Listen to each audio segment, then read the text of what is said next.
Et on parle pas la bouche pleine, hein? Ah bah si, en fait, ici tu peux. C'est le principe. Ah bah vas-y alors. Bonjour à tous, bienvenue dans On parle la bouche pleine, épisode numéro 3. C'est quoi On parle la bouche pleine? Eh ben c'est très simple, je reçois environ 2 fois par mois, entre 12h30 et 14h, quelqu'un à distance qui a un métier intéressant, que je connais, que je ne connais pas, qui pourrait vous intéresser, à qui vous pouvez poser des questions. Et on passe un petit moment ensemble et on mange. Et on mange quoi? On mange la bouche pleine. Enfin, on parle la bouche pleine. Qu'est-ce qu'on mange justement? Qu'est-ce qu'on mange? Moi, je vais commencer tout de suite avant de vous dire qui est mon invité. Je vais vous montrer ce que je mange. Je mange des pâtes carbonara avec maison bien sûr, hein, avec des tomates en entrée et un yaourt nature. Je baisse le son comme d'habitude si je trouve le bouton et j'accueille tout de suite mon invité qui est... Attention, là pour l'instant il vous entend, vous le voyez pas, moi je le vois, il est derrière. Alors avant de l'accueillir, oui, on est comme ça, hein, on mélange. N'hésitez pas encore une fois à poser vos questions à Emmanuel Aldeguer. Ah, j'ai foiré ton nom, mais mon Dieu. Oh la pire annonce. C'est pour interprétation libre. Ouais, merci. On accueille donc Manu, on va l'appeler Manu. Je Bonjour. te présente. Bonjour, tu peux dire bonjour à tout le monde. Si vous venez d'arriver sur Bonjour cette tout le chaîne, monde. parce que effectivement vous avez vu que qu'il y avait quelque chose. Voilà, n'hésitez pas à venir dire bonjour, n'hésitez pas à venir vous présenter. Voilà quoi, je veux dire parce que j'ai 2 follow depuis 2 heures. Je pense que c'est des reposts à toi qui ont fait que. N'hésitez pas à venir dans le chat. Le chat est à vous. Vous pouvez poser toutes vos questions à Manu. Manu qui est déjà un ami que nous nous sommes rencontrés à la fac parce que nous faisions la même formation et qui est, je dis juste ta fonction et après c'est toi qui te présenteras, Ouais, qui est directeur plateforme de services et infrastructure chez Canal+, en anglais, VP Platforms and Infra, voilà. Oh Jean-Pierre, c'est ça, j'ai bien dit? Ouais, c'est ça. Première Infrastructure as Services, ouais. Mais c'est très tordu comme titre, ouais. Ouais, tu vas nous expliquer un peu tout ça. Première chose, Manu, dans On parle la bouche pleine, on parle et on mange. Tu manges quoi? Alors, une salade de riz froide. Voilà. Brocoli, haricots, coriandre. Un esprit sain dans un corps sain, tu me connais, je mange toujours très sainement. C'est faux. Bon, Si maintenant tu manges sain peut-être. Je m'améliore, mais j'ai un soutien quotidien par mes proches et ma femme. Hein, sinon, je pense que je serais une cause perdue. Ouais, c'est pas toi qui vas manger quoi. Alors, j'en profite, je dis juste un petit coucou à Jean-Pierre Pernoub. Comme d'habitude, il est là souvent. Voilà. Je fais un petit réglage sur ton débit parce qu'au final, ton débit chez toi, il est pas si ouf, hein. Ça fluctue. Exactement. Donc, vas-y, Manu. Si je te dis, on va commencer tout de suite, hein, de toute façon. Yes. Si je te dis ASV. L'association des anciens de Valenciennes. Exactement. Pas du tout. Pas du tout. Non. Ah, t'as cru que c'était ça? Ah, génial. ASV, ça veut dire H-Sexville. H-Sexville, pardon. Oh là là. Par contre, c'est vrai. D'accord, je comprends le lien avec notre jeunesse et Caramel. Oui, et exactement.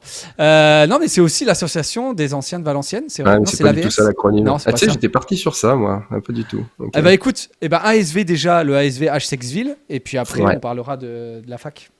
Eh bien, j'ai 37 ans. Je vais avoir 38 ans cette année. Je suis un monsieur. Et ville, maintenant je vis à Paris, même si je viens de Dunkerque. Dunkerquois.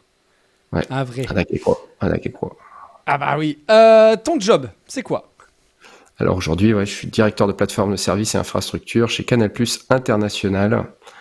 Et pour essayer pour l'instant de rester assez simple, en fait des directeurs techniques, il y en a plusieurs hein, chez Canal, on doit être une dizaine. Et en fait, on a tous des spécialités parce que il y a dans les métiers de l'audiovisuel, et tu le sais très bien, il y a beaucoup de domaines très différents et avec son lot de spécialités. Et on va dire que ma mission, c'est vraiment de m'assurer d'amener la meilleure qualité de service possible. Donc sur les services qu'on dit connectés OTT, donc on pense à MyCanal entre autres.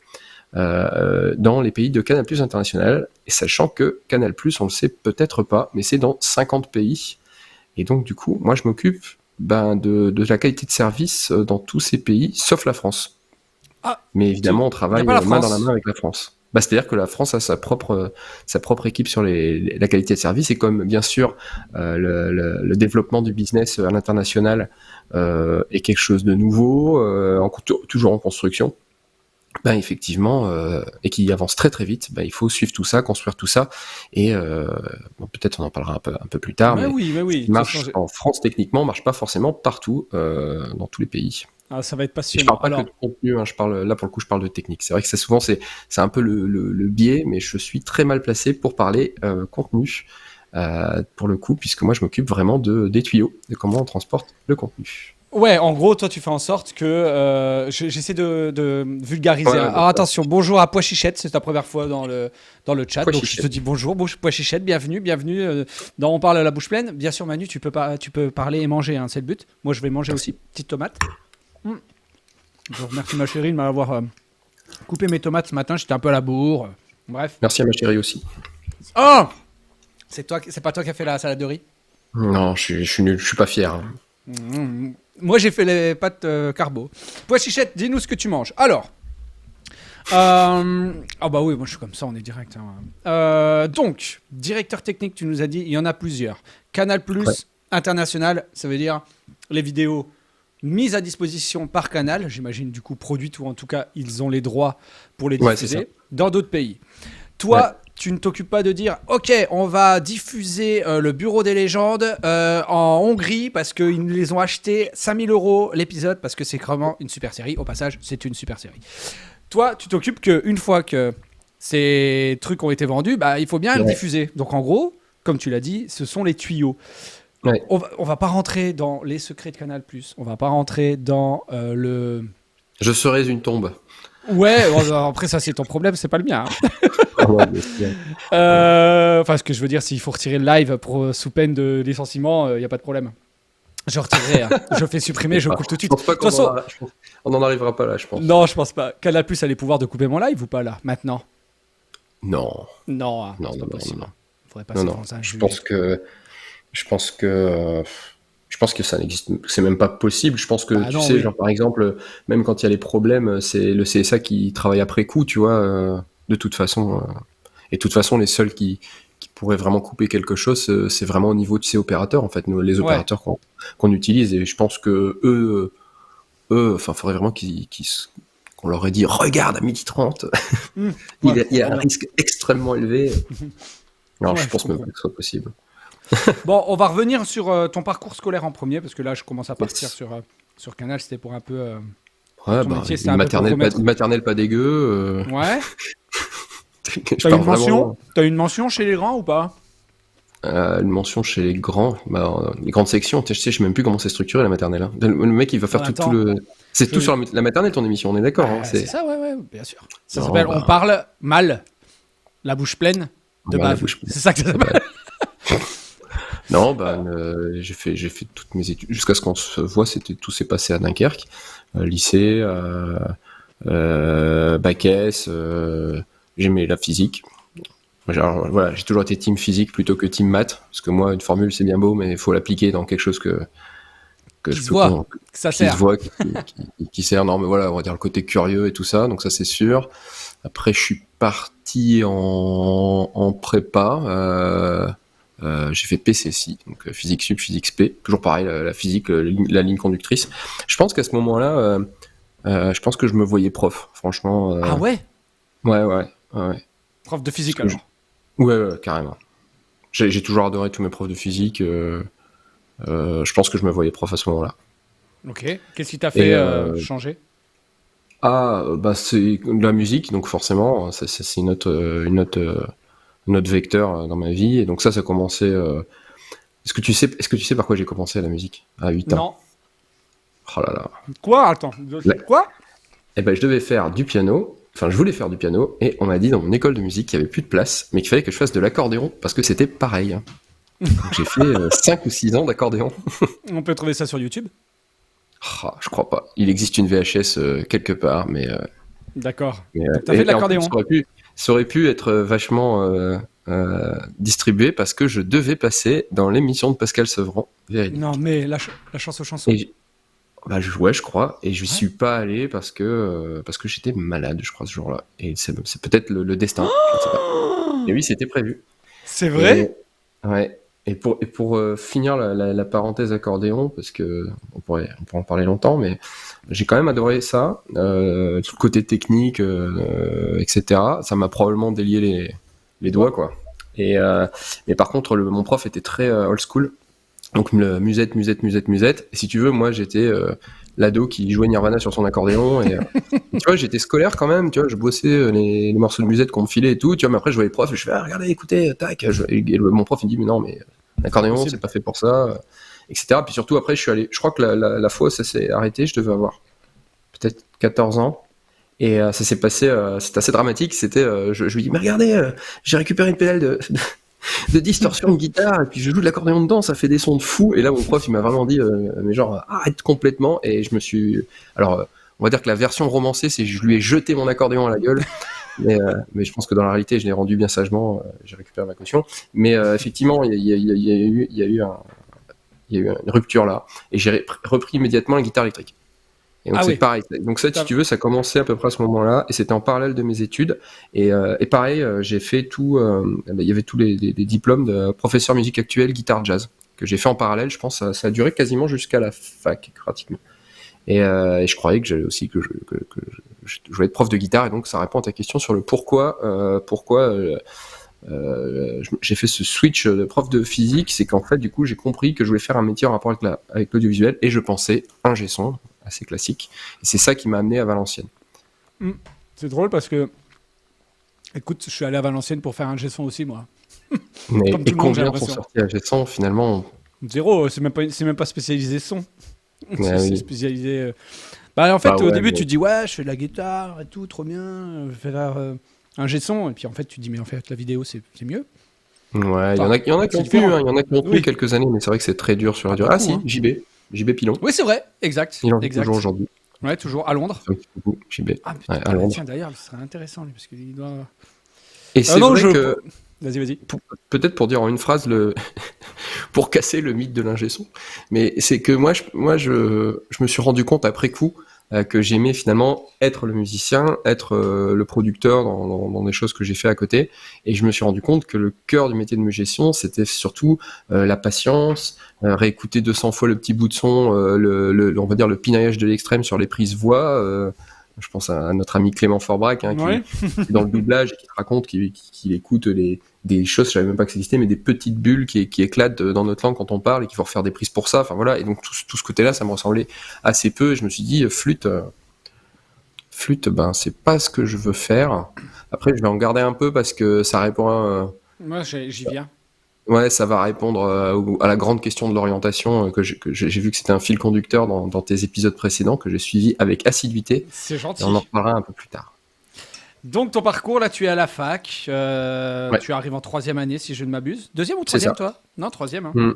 3e. Donc licence à la fac à Valenciennes. Audiovisuel. Là, on est dans la même promo. On reste dans la même promo, mais après, il y a les parcours en master qui se split. Et toi, tu décides de faire un master technique. C'était ISIS, donc ingénierie système, image et son. Image et son. C'est quoi ça? T'apprends à faire quoi quand t'es là-bas? Ouais, je pense que c'est un mélange de... Quand je le décris, je dis que... J'espère pas me tromper, mais c'est un mélange en 3 tiers finalement de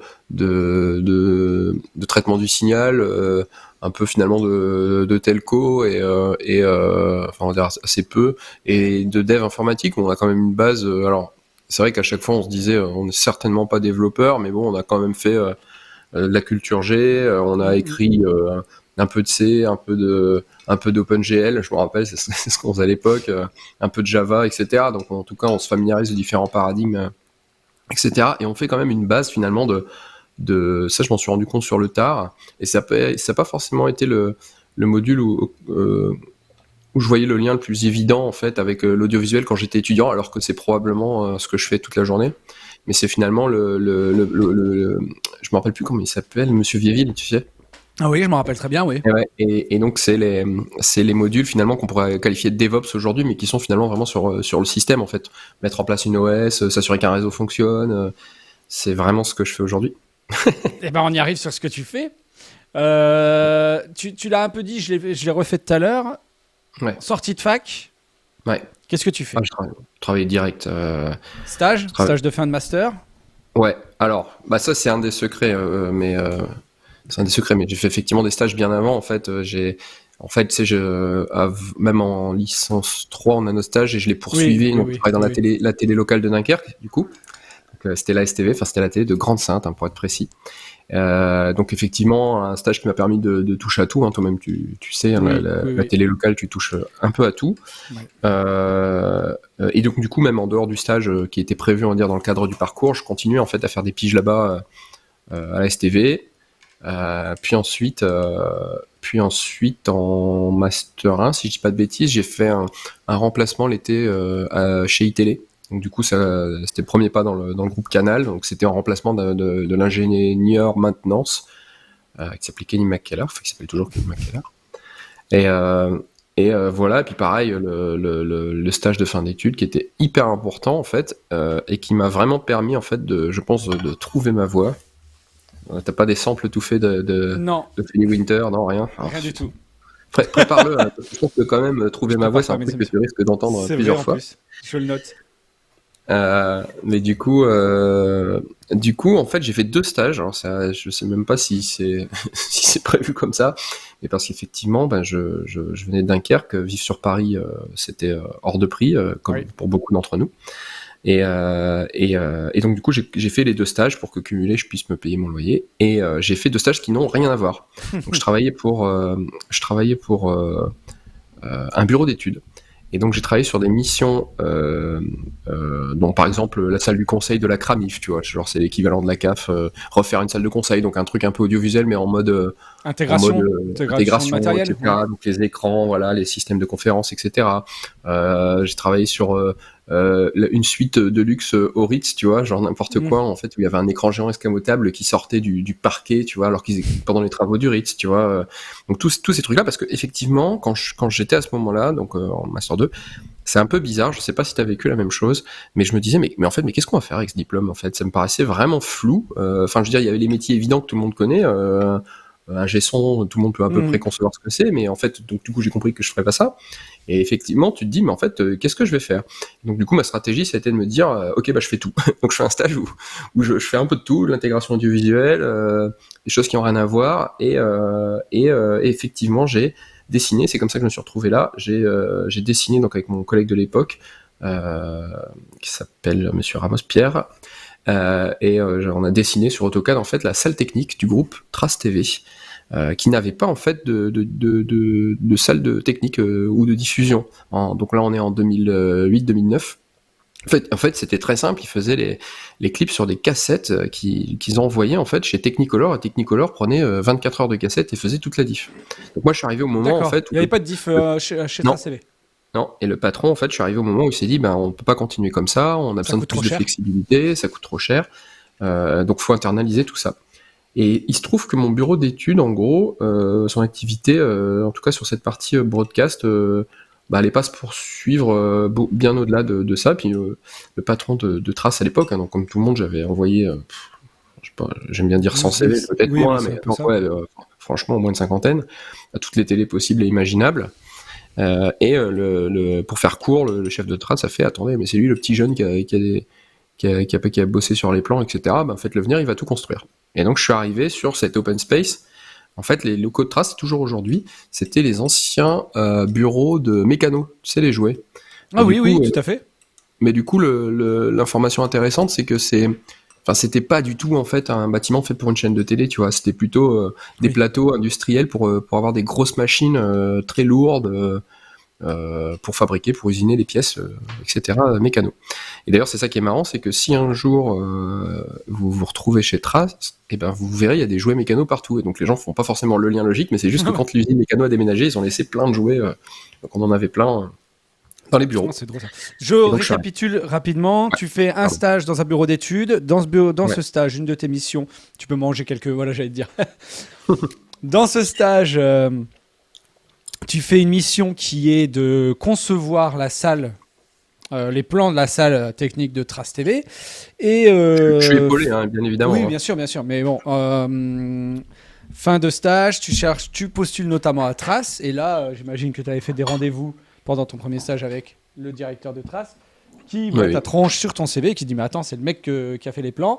On va le prendre, je le reçois en entretien et en fait il te l'a filé, ce qui est pas illogique Ouais. de filer. Et je pense que- Vas-y. Et je pense que ça les a rassurés de voir tous les petits stages dont je te parlais avant. Ouais. Tu vois, De- genre d'avoir fait expliquer, tout. de connaître bien les métiers, d'être capable de leur parler des différents maillons de la chaîne en fait broadcast. Mais- Ouais, vas-y. Tu sais, tu as parlé de la fin de ton master quand tu t'es dit qu'est-ce qu'on va faire. Oui, moi aussi, je me suis dit, mais c'est vrai que ça forme à quoi? Puis tu te dis un bac+5, un audiovisuel. En fait, t'es pas professionnel dans quelque chose, t'es pas un expert dans quelque chose, mais en même temps, tu connais plein de domaines et effectivement, tu as un peu ce sentiment de qu'est-ce que je vais faire. Et le fait d'avoir fait plusieurs stages, et ça peut être aussi pour vous qui regardez ou autres, ou qui avez des enfants qui vont bientôt se lancer, finir leurs études, il faut pas hésiter à tester un peu de tout dans un domaine pour pouvoir justement après être expert du domaine en général, global, j'ai envie de dire, plutôt que d'être expert dans une petite partie d'un domaine. Moi, ce serait le conseil que je donnerais. Je me le suis appliqué, je suis allé directement en télé-régionale, bah, tu vois, comme tu... Ouais, bien sûr. Et c'est là que j'ai appris à faire plein de choses.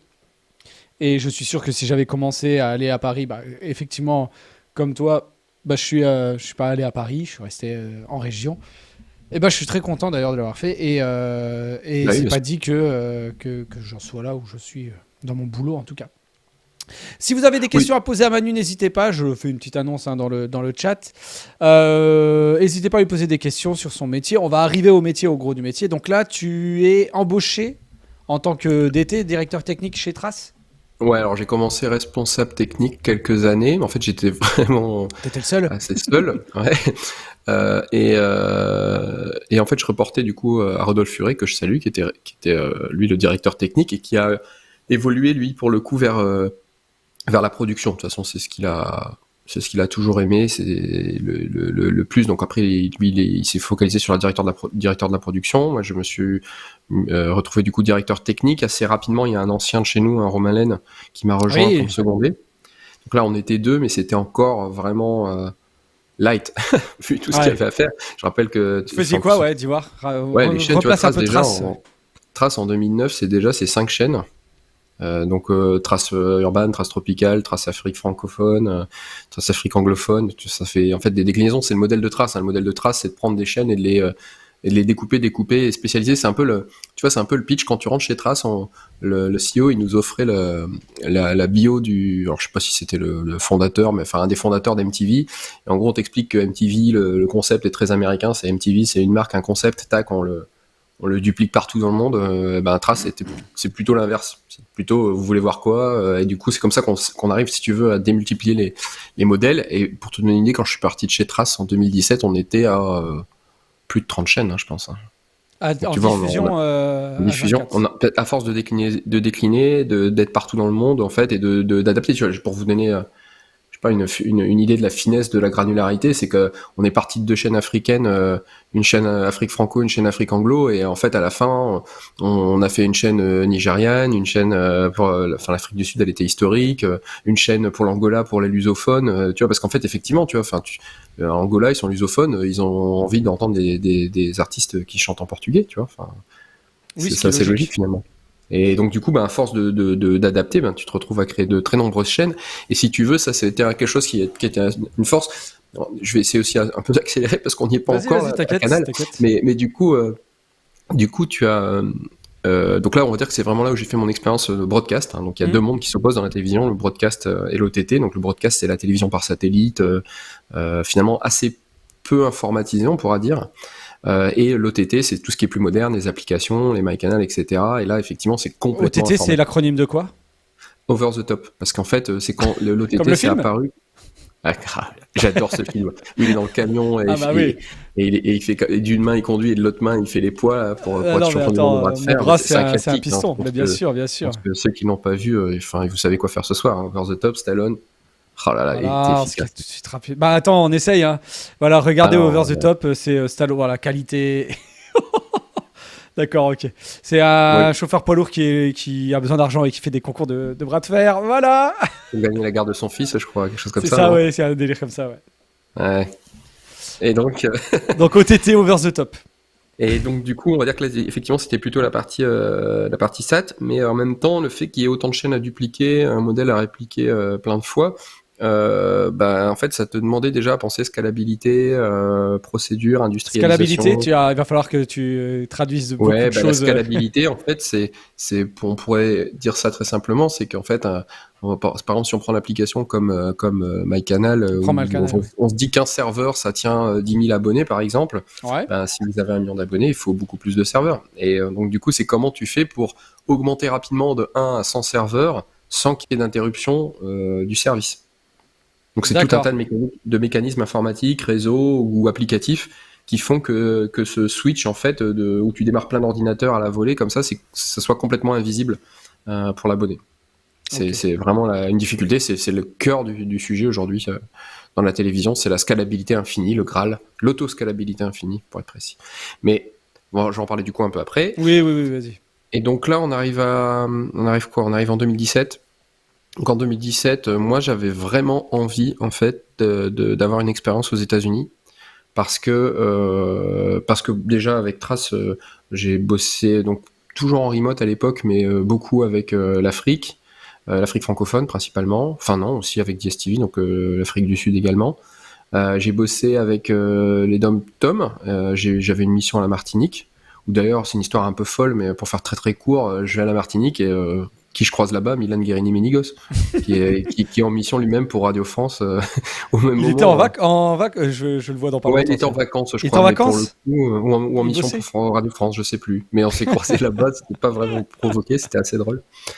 Mais du coup, tu vois, j'étais assez familier avec ces différents écosystèmes. On va dire que finalement dans les dom-tom c'est pas si différent, hein. Bien sûr ils bénéficient des mêmes opérateurs, on les connaît. Par contre effectivement des mêmes opérateurs qu'en métropole, je veux dire. Par contre effectivement sur l'Afrique anglo, l'Afrique franco, ce sont d'autres opérateurs, ce sont d'autres mécaniques, d'autres problématiques. Donc là effectivement c'est très différent.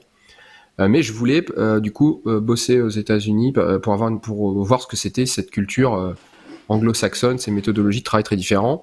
Je comprends que ça n'allait pas arriver avec Trace parce qu'il y avait des velléités. Ils avaient ouvert un bureau à Atlanta, mais c'était vraiment des forces de vente ou d'acquisition de programmes. Tu vois, il n'y avait pas de technique forte de mettre de la technique là-bas. Et au même moment, un chasseur de tête vient et me dit: est-ce que tu veux être CTO à San Francisco? Et j'ai dit oui. Sachant que, c'est un petit détail, souvent on me demande la différence, parce qu'effectivement, en cours de route, je me suis retrouvé CTO chez Trace aussi. Et la différence entre directeur et CTO, enfin, en tout cas, comme elle était signifiée chez Trace, c'était vraiment l'ouverture, en fait, à l'international. Parce qu'effectivement, avant, j'étais directeur technique, je m'occupais vraiment de la France. Je m'occupais effectivement des flux qui se retrouvaient un peu partout, mais si tu veux, que ce soit le bureau à la Martinique ou à Abidjan, ils avaient aussi chacun leur directeur technique. À Abidjan, ils s'occupaient principalement de la radio, tu vois, sur laquelle j'avais travaillé, le lancement de Trace FM à Abidjan.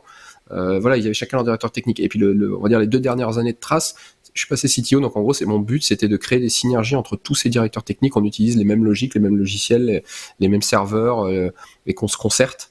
Donc ça, c'était vraiment quelque chose qui était très intéressant et qui arrivait parce que le groupe Trace a été racheté en 2012 par des Suédois, donc un gros groupe suédois qui s'appelle MTG, qui est pas très connu, même si c'est eux qui détenaient à l'époque, tu sais, le journal Métro, qu'on reçoit en métro. Oui, bien sûr.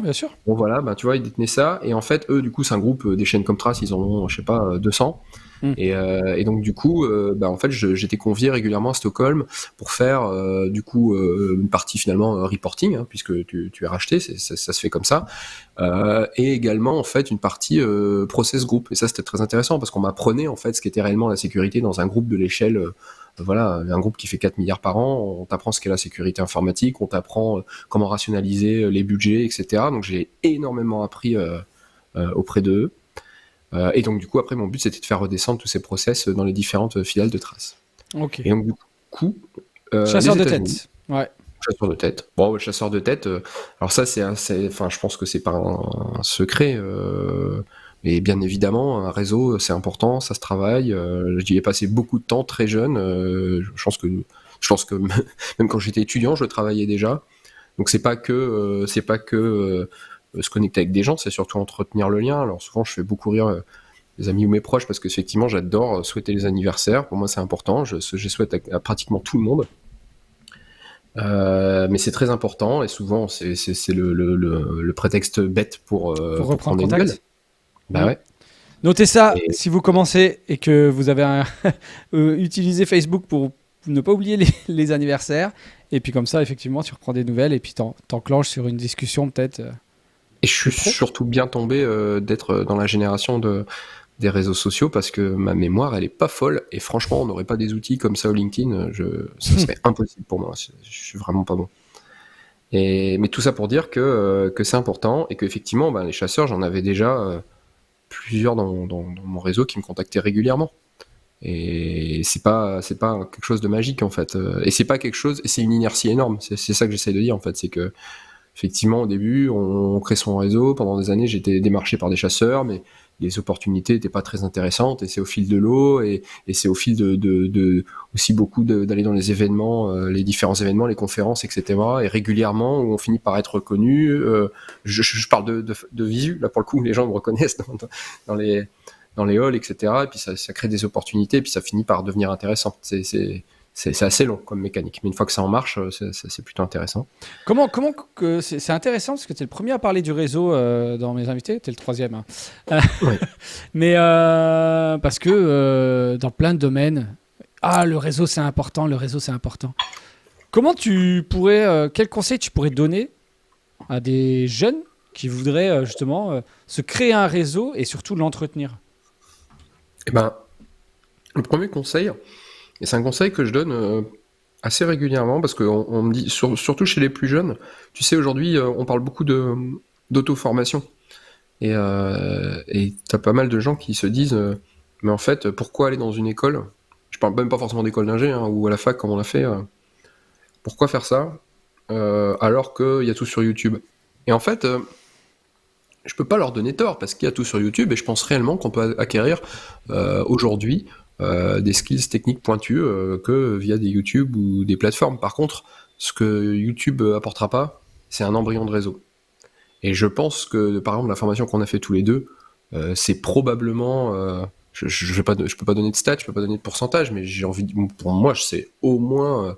un tiers, si c'est pas la moitié de la force de la formation, quoi. C'est de se dire qu'on s'est retrouvé sur le marché du travail et entre simplement nos promos, en plus on avait un triple parcours, hein, comme tu le décrivais, oui. Donc un parcours ingénierie, un parcours trucage cinéma, un parcours management de la communication audiovisuelle. Mais en fait déjà rien que notre réseau il était quand même assez important. Puis on avait les anciens, puis on avait les petits jeunes qu'on avait côtoyés, qui étaient plus jeunes. Et en fait tu pars, t'as déjà un réseau. Et après, c'est pareil, c'est libre à toi de l'entretenir, parce que tu pourrais très bien ne plus jamais leur parler. Ça, c'est l'histoire des anniversaires, mais effectivement, sur tes anniversaires, tu restes et puis tu vois qu'ils évoluent. Et en fait, c'est très intéressant parce que là, c'est aussi, tu vois, genre là, on peut en parler là maintenant, je sais pas, ça fait combien de temps? On est parti en 2009, on a fini. Donc il y a 14 ans, tu vois. Voilà. Ouais, mais tout ça pour te dire qu'en 14 ans, tu vois comment les jeunes ingé-son ont évolué, comment les jeunes réalisateurs ont évolué, comment les jeunes personnes à la prod ont évolué. Tu apprends encore mieux à connaître tous ces métiers et finalement encore plus à être un expert de la filière média qui est celle qu'on a choisie. Donc pour moi, en fait, l'école t'apporte le réseau et c'est un témoignage que j'ai eu même dans les écoles de dev informatique plus traditionnelles ou autres. C'est toujours ce qui revient, quoi. C'est qu'en fait, l'école t'apporte un réseau.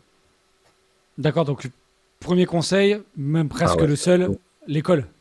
Mais c'est le réseau parce que surtout sur des métiers en fait d'infrastructure et de systèmes extrêmement tentaculaires, denses, complexes. Et personne peut se vanter de tout maîtriser, quoi. Je veux dire, encore aujourd'hui, j'ai toujours un système qui m'est mis sous les yeux, que je maîtrise pas, et je cherche dans mon réseau le copain qui est hyper pointu dans ce domaine, et pour lui demander un retour d'expérience, son avis, mais il n'y a pas une semaine où je fais pas ça. Ok. Et je pense que je le ferai jusqu'à la fin de mes jours. Très bien. C'est une petite parenthèse sur le réseau, ça me paraissait pertinent. Donc tu es maintenant, on va finir rapidement le parcours, mais là on est sur la fin. Tu es chez Canal. Ah non, tu es chez Trace. Ah oui, tu es à San Francisco, pardon. Je suis chez Dacast. Mais je vais le faire vite. Ouais, je vais faire vite. Alors, je regarde l'heure là, il est 9. Vas-y, t'inquiète, on est bien. T'inquiète, c'est moi qui... Je fais 5, moins de 10 minutes maximum. Donc je pars là-bas. C'est super. En fait, moi, ce que j'ai en tête à ce moment-là, c'est de me dire, en fait, c'est quasiment le même contexte que Trace. C'est-à-dire que Trace, quand je suis arrivé en 2009, c'était encore une petite start-up. On était une trentaine. Quand je suis parti en 2017, on avait dépassé 100. Donc tu vois, ça avait bien grandi. Mon équipe, pareil, hein, quand je te disais, on était deux avec Romain. À la fin, j'avais une petite équipe de 7-8 personnes, mais ça avait déjà bien grandi, tu vois, pour la technique. Bah là, Dakas, c'est pareil. Je retourne dans une start-up, 30 personnes, une équipe française qui c'était plus que 2 ou 3. Puis de toute façon, en fait, c'est parce que c'est une entreprise française qui est partie s'installer à San Francisco. Donc évidemment, tout le monde n'a pas forcément suivi cette entreprise parce que c'est quand même, comme vous le savez, probablement la ville de San Francisco est très très chère. Mais donc du coup, voilà, c'est repartir de quasiment zéro. Essayer de refaire la même chose entre guillemets, tu vois, pareil, il y avait un système qui était assez vétuste sur des technologies assez anciennes, donc là plutôt de dev, hein, plutôt de back-end, qu'il fallait mettre au goût du jour et remonter une équipe. Et donc je me suis dit, mais est-ce que je suis capable de le faire 2 fois et en plus dans un contexte anglophone? T'étais bilingue? Franchement, Tu étais déjà bilingue ou pas du tout? Oui. On va dire que je dois ça à moitié par la musique. Hein. Enfin, non, j'aime bien dire d'ailleurs grâce à South Park. Hein, franchement, moi, la première série que je regardais en VO sans sous-titres, c'était South Park parce que j'adorais ça. J'adore toujours. Et puis il y a une histoire d'amour aussi avec une américaine. Hein, donc ça, effectivement, ça vient assez naturellement de travailler les langues. Ouais, t'as pu rapidement. Là-bas, ça n'a pas été un frein. Avant que tu continues, je te demande juste de pencher un tout petit peu ton écran d'ordinateur parce que t'es un peu casquette. Un tout petit peu vers l'avant. Ouais, voilà, léger. Yes, nickel. Je te remercie. Là, on voit quelqu'un qui a cadré. Hein. Ah non, mais écoute, je rec, pour rien te dire, je rec aussi ton divergé pour pouvoir extraire des extraits, pour pouvoir faire des petits formats courts. Et des ralentis, j'espère. Non, pas de ralentis. Non, du bon vieux TikTok avec une musique motivation. Faites-vous un réseau, tu vois. François Soulier, là, qui vend des très beaux serveurs de ralentis. Il fait ça maintenant? Moi, je suis ça fait tellement longtemps que je l'ai pas vu. Il a longtemps bossé chez EVS, en tout cas, il en a longtemps vendu. Je ne sais pas s'il fait tout ça aujourd'hui. Donc San Francisco, t'as pas eu peur de la langue, non. Donc voilà. Non. Donc t'as réussi à faire le taf. C'était très intéressant, c'était effectivement très différent. Il y avait rien que ça, je pourrais en parler assez longtemps, mais si je dois retenir un truc, donc oui, attends, juste pour rester concentré sur le truc, donc finalement ça grandit, je monte une équipe, on fait un rachat d'une entreprise à Londres, donc ça c'est au bout des 2 ans, mais donc le processus en fait de rachat d'entreprise, il est long, quoi. On a audité plein de boîtes avant de s'arrêter sur celle-ci, donc moi je participais là-dedans, puisque moi j'avais bossé là-dessus chez Trace avec les Suédois, sauf que côté Trace on avait été racheté, là on rachetait, donc c'était hyper intéressant de voir les deux côtés dans un M&A, Merger and Acquisition, et qu'est-ce que j'allais raconter? Donc du coup l'équipe anglaise, pareil, ils étaient 10, donc mon équipe elle passe à presque 15-20. Il y avait des développeurs en Pologne après, pareil, on a essayé de monter un bureau là-bas. Après je me suis rendu compte que le contexte, le droit, donc tu vois là tu touchais tout un tas de trucs, mais en fait le droit du travail en Angleterre, en Pologne et aux États-Unis est très différent, donc c'est à chaque fois tu repars pas de zéro, mais presque. Puis on avait aussi des gens du customer service aux Philippines qui nous aidaient, etc. Donc tout ça c'était hyper intéressant, la boîte a scalé, j'étais très content. On a réussi ce pari fou qui était de refaire tout from scratch, mais en utilisant les toutes dernières technologies sur AWS. From scratch lambda. Ouais, tu vois. C'est quoi from scratch? Partant de rien, net, quoi, okay, d'accord. De rien. Ok. Et donc voilà, et après au bout de 2 ans, ce qui s'est passé, c'est que suite au rachat de l'entreprise à Londres, le CEO, donc le patron, il avait besoin quand même d'avoir quelqu'un de confiance là-dessus, parce que c'est vrai que c'est délicat, tu sais, enfin il faut, c'est pas facile hein, comme contexte. Moi aussi ça nous arrangeait aussi d'une certaine manière parce qu'on se rapprochait de nos familles, etc. Hein, c'était assez compliqué. Il se trouve que c'est vrai que l'expérience à Londres a été assez compliquée dans la mesure où on arrivait l'année du Brexit et suivi la première vague du Covid qu'on a vécu. J'y ai vu, j'allais dire j'ai fait Halloween à Londres et on était passé te voir. Pour faire un petit coucou quand tu y habitais exactement. Tout à fait. Donc voilà, c'est un truc qui est assez marrant aussi, c'est que je suis parti des États-Unis, tu vois, un peu présomptueux, je me disais, ok, bon, bah, j'ai vu un autre pays, une autre façon, un autre droit du travail, une autre façon de penser, etc. Et du coup, quand je suis arrivé à Londres, je me suis dit, bah, ok, c'est pareil, tu vois. Franchement, c'est complètement différent. Et c'est ni comme la France, ni comme les États-Unis, que ce soit le droit du travail, que ce soit les conditions, que c'est encore complètement différent culturellement. Et puis maintenant, enfin, en continuant l'histoire, je me rends compte que chaque pays, tu peux pas faire de règles comme ça, quoi. C'est que des spécificités et il faut les maîtriser pour y arriver, quoi. Et tu parles de la technique de ton métier ou alors même de la vie de... Parce que là, Oui. jusqu'à maintenant, juste je reschématise aussi un peu parce que tu parles beaucoup Ouais. de ton boulot.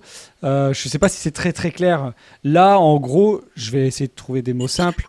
Tu chapeautes les projets dont tu parles. C'est-à-dire qu'il faut... j'ai envie de dire chef de projet, prod, je sais pas comment on appelle ça. Hmm. En fait, tu étais directeur technique ou directeur ou CTO, comme tu dis.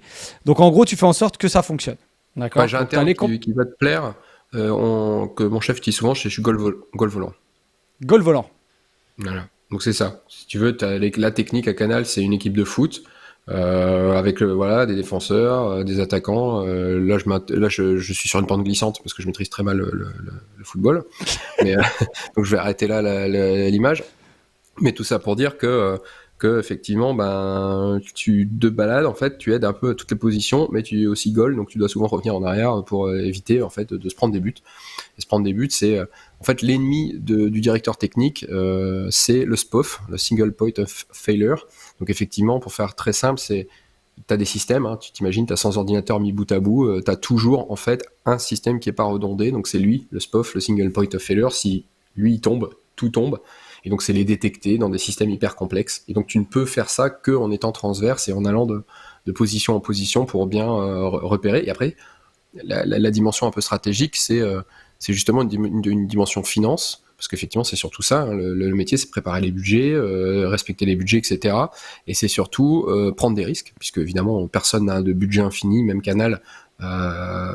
Et donc du coup ben, tu dois faire de la gestion de risque et te dis bon attends, ça pour que ce truc là il pète, c'est quand même extrêmement peu probable. Donc tu vas voir ton chef et tu lui dis écoute, sécuriser ce truc là ça coûte très cher, X millions, ne pas le faire il y a une chance sur 1 million. Est-ce qu'on prend le risque? Et on prend le risque de collège tous ensemble pour respecter une trajectoire, un budget, etc. Ok, donc au quotidien, j'ai fait un petit saut, hein, t'es déjà chez Canal. T'as vu comment j'arrive à... Non, mais de toute façon, j'allais y aller. Bah, attends, je vais juste te reprendre. Vas-y. Je suis passé chez Canal pour faire le lien, mais donc le Covid, voilà, etc., c'était compliqué. Moi, j'étais content d'avoir fait ce que... Enfin, j'avais l'impression d'avoir, en tout cas, conclu un cycle et fait ce que j'avais fait pour ce pourquoi on m'avait recruté chez Dacast. Et de la même manière, d'ailleurs, c'était pas le même chasseur de tête, mais la même maison de chasseurs de tête revient me voir et me dit, bah, il y a un poste chez Canal, est-ce que ça t'intéresse? Et j'ai passé la série, je crois, il y avait 6 entretiens, un truc comme ça, ou 5 entretiens. Et donc, tu passes tous ces entretiens. Et t'as des tests? T'as des tests purement techniques dans ces entretiens pour voir... Tu peux en avoir, je pense, sur les métiers développeurs, etc. Pas pour toi. Moi, j'en ai pas eu. Après, après, tu vois, il y a tellement un verbiage technique hyper compliqué et pointu que tu peux pas faire semblant en fait de connaître ou de pas connaître. Donc, en gros, juste en ayant la discussion avec mon prédécesseur, je pense que ça suffit. Lui, il sait déjà si ça le fait ou pas, quoi. Ouais. Si t'es un charlatan ou pas, je sais pas ce que je... Donc là, t'es chez Canal et tu fais en sorte... Donc là, je me mets au niveau utilisateur, moi. Ouais. Bon, j'ai un compte MyCanal. Ouais. Bon, pas en France, mais j'imagine que c'est le même principe. Ok. On va dire en France parce que j'imagine que les gens qui regardent ils sont en France. Mais mettons, je suis en Belgique. Parce que j'imagine que du coup, ça fait partie de tes... Pas du tout, d'accord. Francophone. C'est pas sous la marque MyCanal, c'est sous la marque M7, mais oui. Ok. Donc, tu fais en sorte... Prends le Gabon. Le Gabon. Tiens, très bien, le Gabon. Je suis au Gabon et toi, tu vas faire en sorte que je puisse voir les replays, la VOD, tout ce qui est sur MyCanal. Question toute bête, toute simple. Ils sont où les fichiers? Sans montrer où, mais ils sont où? Aujourd'hui, ils sont toujours à Paris. Et cette année, pour la première fois, on est en train de les ramener en local. Mais le replay, c'est pas un bon exemple, Antoine. Il faut qu'on pas le replay. Pourquoi? Vas-y. Non, faut prendre le live. Parce que, en fait, et c'est ce qu'on aime bien dire quand on nous compare à Netflix, et c'est complètement une blague, hein, parce Ouais, que bien sûr. Netflix, non, ils ont rien à prouver à personne. Non. Ce sont des précurseurs et des génies. Ceux que je connais côté technique, ça, c'est juste ouf ce qu'ils font. Mais effectivement, on va souvent dire, ouais, mais Netflix, c'est facile parce que c'est de la VOD. Ils font pas de live. Et comme Mm. tu le sais, le live dans l'audiovisuel, c'est le nerf de la guerre. C'est Oui, le plus dur. oui. Et pourquoi c'est le plus dur? Parce que en fait, la VOD, ben, les fichiers, je veux dire, même si tu sais que tu lances la nouvelle saison de je sais pas quoi lundi, bah, tu peux les pousser en avance. Tu Mm. peux, tu peux les Tu peux les rapprocher checker. de l'utilisateur, tu peux tout préparer en avance, tu peux faire des stratégies, etc. Alors que le live, tu peux pas tricher, c'est en temps réel. Donc toute la puissance des serveurs, que ce soit dans des histoires de sécurité, de décryptage ou de transport, ben, tu peux pas tricher, quoi. C'est du temps réel. Donc Et toi, c'est, c'est le live de MyCanal. Quand tu vas sur MyCanal ben, direct, je crois que c'est on ça fait de les deux. tête. On fait les deux, mais Ouais. t'as les deux, t'as toutes les chaînes, etc. Et donc la difficulté, c'est ça. Mais tu vois, on va faire juste un saut en arrière. Quand tu vas sur MyCanal, la première chose que tu fais, c'est tu te logs. Quand tu te logs, en fait, j'ai fait une mission à Libreville, du coup. Ouais. Et en fait, contrairement à la France, pourtant c'est la même application, mais en fait, tu commences, c'était sur une page blanche. Pendant Ok. 30 secondes, il ne passe rien.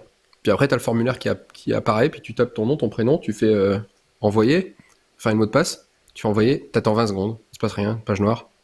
Et après, ça se charge, tu vois, puis tu as les images. Et après, tu pourrais te dire, mais c'est juste parce que l'Internet là-bas est pas bon. Et c'est faux, parce que, en fait, justement, les infrastructures sont, en tout cas, dans les villes fibrées d'Afrique de l'Ouest francophone, elles sont plutôt neuves. Le Ouais. problème, c'est pas ça, le problème, c'est la distance. Le problème, c'est les grands câbles sous-marins et comment les flux sont ramenés de Paris jusqu'à là-bas. Et c'est ce qu'on appelle la latence. Et Comment, donc, comment, comment ils sont ramenés là-bas? Parce que tu as parlé de câbles sous-marins. Je suis pas sûr que ouais, tout le monde t'as sache des que. câbles sous-marins. En fait, par exemple, en France, je crois que le plus gros hub, il est à Marseille.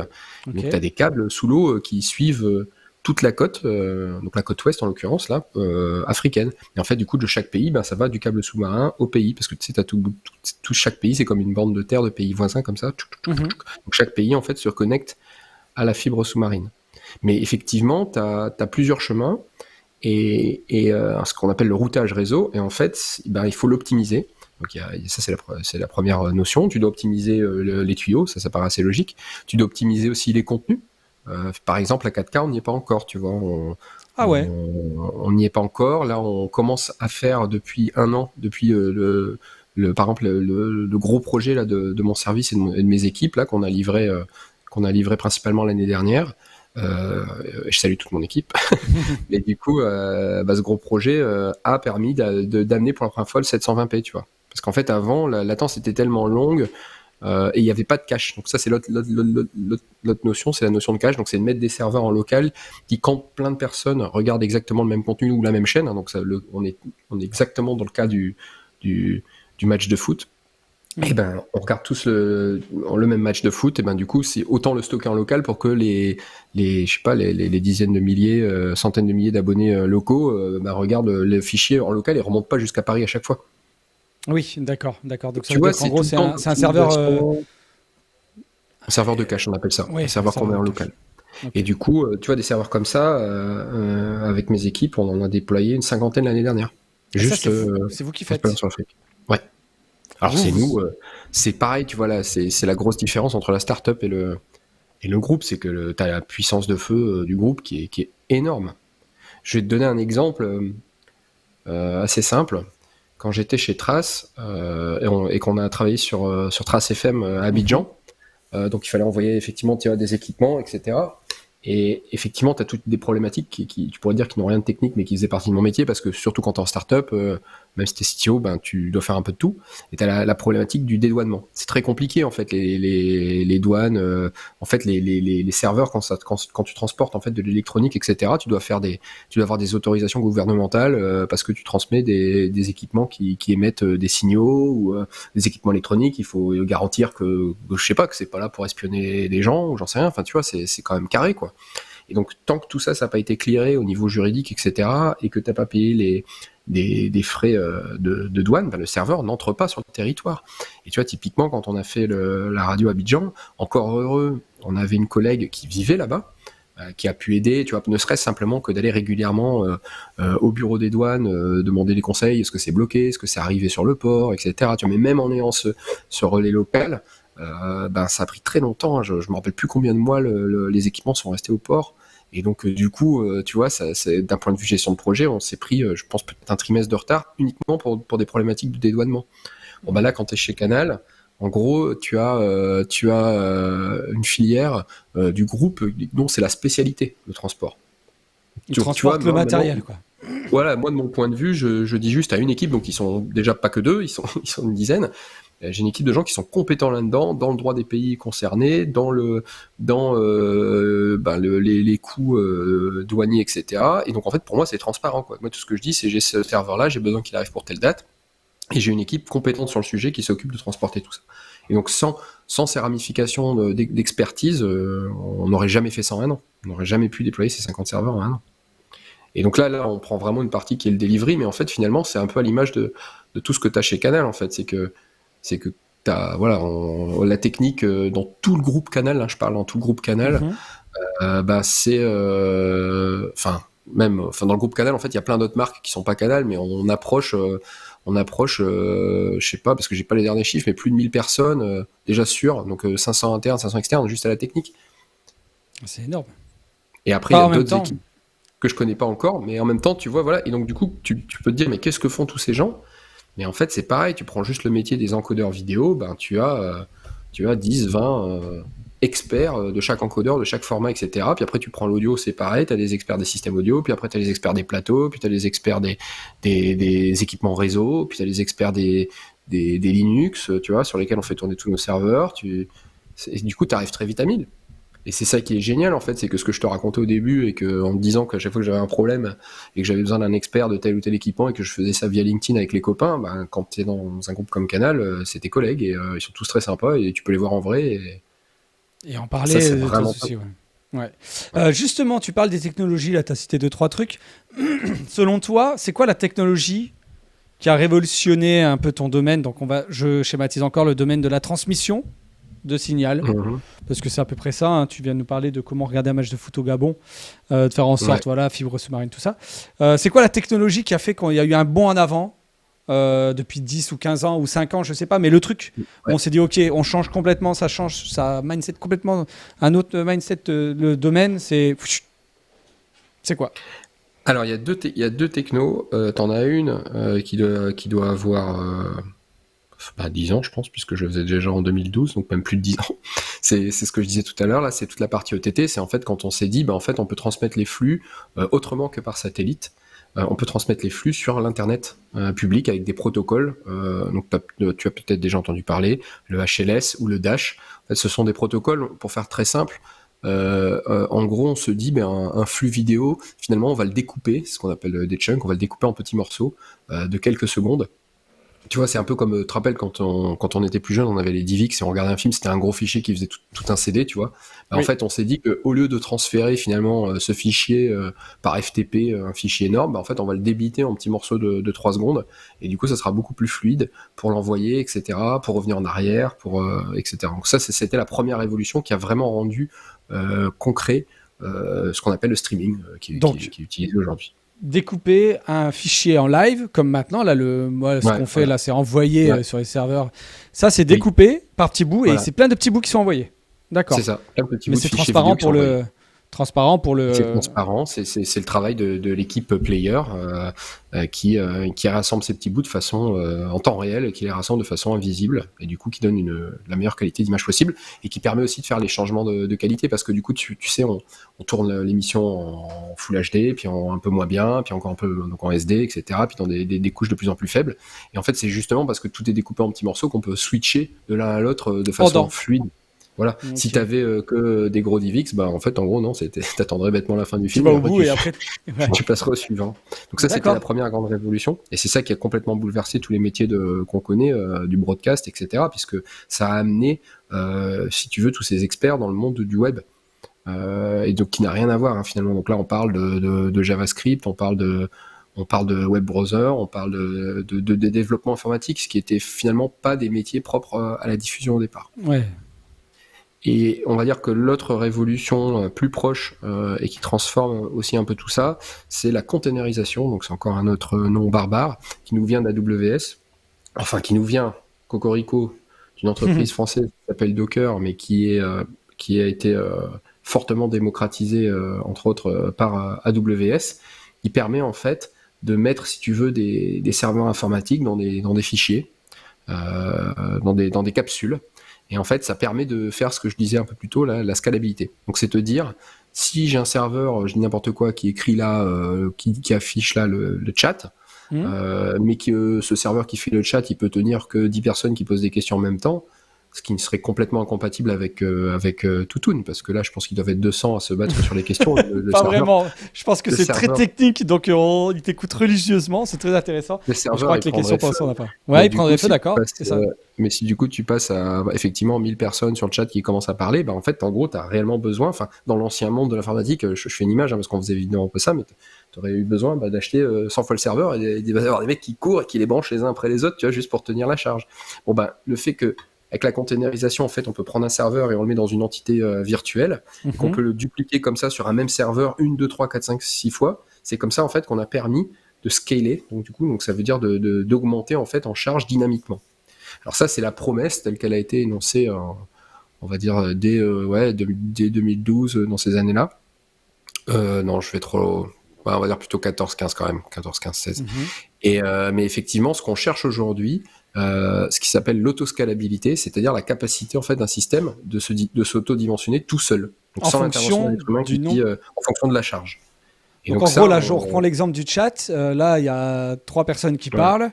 D'un coup, là, je sais pas, tu dis une dinguerie, il y a 10 000 personnes qui arrivent et qui commencent à te parler. voilà. Tout seul, le serveur sur lequel est hébergé le chat, il va augmenter sa capacité de diffusion, sa capacité de travail, de calcul. L'ordinateur tout seul va se dire, OK, on m'en demande beaucoup là, dans l'interface de Twitch. J'ai besoin, donc tac, j'en remets un peu plus. OK. Tout à fait. Donc ça, pour toi, c'est les deux gros trucs qui ont révolutionné. Sans ça, on pourrait pas regarder un match de foot sur MyCanal, par exemple, ou sur le téléphone. Alors, pour donner un exemple hyper précis et hyper gabonais, sans ça, on pourrait pas regarder un match de foot sur MyCanal pendant les orages. Parce que autant en France, on a des orages de clowns, des orages rigolos, il se passe quasiment rien. Enfin, je vais pas dire ça dans les peut-être les territoires qui en souffrent oui, le bien plus sûr, bien sûr. de la France. Mais les orages sont vraiment très très sévères, par exemple en Afrique de l'Ouest. Et donc en ces périodes d'orage, eh ben il y a plus le signal satellite passe plus. Donc à chaque fois qu'il y a un orage, et il y en a beaucoup parce qu'ils ont les saisons des pluies et des orages, mais ils ont plus de match. Et justement, passer par l'internet public, ça permet de continuer à regarder le match dans ces conditions. Donc ça, c'est un des exemples. Et bien sûr, ça permet aussi, c'est une question de coût, c'est-à-dire que le satellite répondait aux besoins, mais le satellite, ça coûte très, très, très, très, très, très cher. Et donc là, du coup, c'est pour ça qu'on voit aussi une explosion du nombre de chaînes sur nos box, quand on a commencé à avoir la Freebox, etc., et qu'on avait des centaines de chaînes, c'est parce que transmettre de la télévision sans satellite, ça coûte moins cher, et donc du coup, on va mettre plus de chaînes. Ça, c'est logique. C'est la mort du satellite, tu crois ? Non, je pense pas parce que tu vois, par exemple, on parlait de l'Afrique tout à l'heure aussi. J'expliquais qu'en fait la fibre est fibrée le long des côtes et donc rattachée à tous les pays côtiers. Mais aujourd'hui, en fait, les pays d'Afrique centrale, alors il y a de la fibre, mais c'est pas encore complètement bien fibré. Et puis surtout, tu sais, genre souvent ils vont fibrer la capitale et les villes principales. Ils vont pas fibrer les villages. Ça va probablement, enfin je sais pas, ça peut arriver dans certains pays, ça n'arrivera pas dans d'autres pour des raisons économiques, etc. Mais aujourd'hui, la seule façon simple d'arroser tout un territoire fait de villages sans infrastructure aujourd'hui, ben, ça reste le satellite. Et effectivement, même si je pense que tout le monde va tendre à augmenter tout ça, c'est pendant au moins 10 ans, il y aura encore besoin des satellites. Ouais. Sûr et certain. Ok. Selon toi, la prochaine technologie, le truc dont on parle peut-être, ou alors, bon, bah après, si tu as une idée, toi, qui pourrait révolutionner ton domaine, la donne pas, hein, dépose le projet et après tu en parles ici. Mais tu vois, selon toi, le truc qui va faire encore un gros bond en avant dans le domaine de la télécommunication, de la diffusion. Pour moi, il y a il y a deux trucs. On va dire ce qui est relativement court terme, et on parle que de ça évidemment, c'est l'IA. Parce que effectivement, il y a. Alors, moi, j'imagine pas forcément l'application de l'IA sur des choses grandioses. Je pense plus à des tâches pour retirer de la pénibilité sur des choses très très simples. Mais par exemple, tout ce qui est sous-titrage, c'est un travail de malade, hein, comme tu le sais. Oui. Je parle même pas de la partie traduction, mais c'est un travail vraiment très répétitif, de recaler et tout ça. Bon, bah, l'IA se permet de faire détection des lèvres, de recaler automatiquement les phrases sur les gens qui parlent. C'est pas des tâches. En fait, ça permet pour moi de soulager de la pénibilité, et c'est pas des tâches créatives pour le coup. Tu vois, autant le doublage c'est une tâche créative parce que tu es un acteur, tu interprètes un rôle, autant qu'un sous-titre sur une bouche qui parle, c'est pas très créatif. Non. Donc voilà, typiquement ça c'est des choses qui vont se faire automatiser, je pense, et qui vont, je l'espère, permettre de se concentrer, en tout cas ces services, sur justement encore du doublage encore plus fin, que sais-je, hein, je suis pas expert du domaine. Donc ça c'est le court terme. Après, moi je pense qu'à plus long terme, la prochaine grosse révolution, ça sera donc ce qu'on appelle aujourd'hui le métaverse. Sauf que moi, je crois pas en fait au métaverse forcément tel qu'il est aujourd'hui. En fait, ce que j'appelle le métaverse, c'est quand on sera capable de faire comme le métaverse de Facebook, mais photoréaliste. Donc tu vois, Ouais. pas en mode jeu vidéo, oui, parce que ça, je pense que c'est un gros frein, tu vois, genre même quand il y a les shops, quand tu prends un Oculus Rift et que tu es dans un shop qui fait trop jeu vidéo, trop 3D Sims, tu vois, bon, bah, ça fait sourire, ça reste trop ludique, mais je pense que il y a pas mal en fait en tout cas de POC, enfin de proof of concept, de bêta, tu vois, de magasins. Je sais pas si j'avais vu un magasin Nike hyper réaliste où là effectivement tu le mets, t'es pas un avatar quoi, c'est un personnage hyper réaliste, hyper photoréaliste. Quand tu fais des essayages de chaussures, tu vois, les chaussures c'est pas 3 pixels, c'est hyper réaliste. On respecte exactement la bande, etc. Bon bah je pense que quand on arrivera à ce niveau-là de métaverse et de réalisme, je pense que ça changera des choses. Mais je pense qu'on y est peut-être même, c'est impossible de se prononcer, j'ai envie de dire dans 20 ans. Pourquoi je dis dans si longtemps? C'est parce que être capable de faire ça, ça va demander des fermes de serveurs encore plus performantes qu'aujourd'hui pour être capable de faire du rendu graphique déporté en temps réel. D'accord. Donc l'IA et désolé pour le petit coup de son, hein. Mais un métaverse, on va dire, J'essaie de chercher photoréaliste. Ouais, un peu à l'image de la réalité augmentée. Aussi. Pokémon Go, tu vois, enfin c'est tout bête, hein, mais tu cherchais des Pokémon dans la rue et tu voyais la rue et après tu voyais les Pokémon. Mais t'as raison, je pense que la réalité augmentée, elle a déjà, en tout cas à plus court terme, elle a beaucoup plus de réalité et d'avenir que le métaverse en mode Sims. Oui, en mode on joue quoi, voilà, bien sûr, ouais, c'est sûr. Oui. Non, j'ai essayé de chercher, je te disais justement des images du magasin Nike que je ne Ouais, trouve c'est peut-être pas c'est Nike, pas grave. c'est Non, un je sais magasin pas. de mode. Bon, Justement, c'était pendant tu sais, pendant le Covid en fait, que les grandes marques en fait cherchaient en fait à travailler sur des stores, sur des expériences non présentielles. Mhm. Ce qui se vaut, ce qui est logique, hein, puisque en même temps on pouvait plus se déplacer. Donc, Ouais. petite question maintenant, des petites anecdotes, si ça te va bien. On est Yes. comment? Ouais, il reste 20 minutes, 22 minutes, on est bien. Le meilleur projet sur lequel tu as travaillé, celui dont tu es le plus fier? Hum, Bah ça doit être, je pense, celui-là là, du déploiement là de serveurs sur l'Afrique de l'Ouest, parce que vraiment enfin c'est pas gagné en fait. Je pense que c'est vraiment ce qui est intéressant, c'est que tu vas une première fois, tu vois les soucis qu'il peut y avoir, tu te dis mince, t'as l'impression qu'on part de loin, et finalement, en fait c'est une chaîne aussi, tu vois, un truc dont j'ai pas beaucoup parlé, mais c'est que un système comme ça, pour qu'il marche bien, ça repose sur des êtres humains. Et c'est en ça que je suis quand même optimiste, hein, malgré tout ce qu'on peut lire, sur l'avenir. Et tu vois, enfin nous, on essaye vraiment en tout cas, je peux parler de mon équipe, hein, et des équipes avec lesquelles je travaille, que je connais au quotidien.